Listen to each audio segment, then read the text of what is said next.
పద్యం చెప్పుకుందాం, భావం తెలుసుకుందాం. రక్షణ రంగము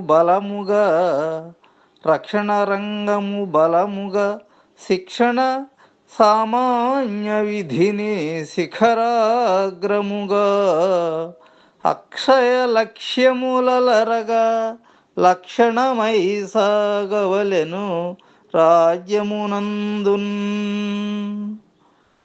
దీని యొక్క భావం ఏంటంటే, మొదటగా దేశ రక్షణ కోసం బలమైనటువంటి రక్షణ వ్యవస్థను కలిగి ఉండాలి. రక్షణ వ్యవస్థ అంటే ఏదో కేవలం భుజబలానికి సంబంధించి మాత్రమే కాకుండా అన్ని విధాల బుద్ధి బలాలు, ఆచార బలాలు, సాంఘిక సాంస్కృతిక సర్వబలాలు కూడా కలిగి ఉండాలన్నమాట. దేశ ప్రజలకు ఇవ్వబడే శిక్షణ ఎలా ఉండాలంటే అత్యుత్తమంగా ఉండాలి.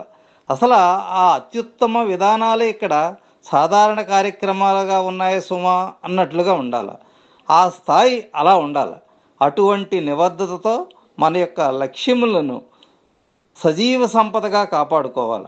అప్పుడే ఏ దేశంలోనైనా సరే, ఏ రాజ్యంలోనైనా సరే ప్రజలు సుఖశాంతులతో ఆనందంగా ఉండగలుగుతారు.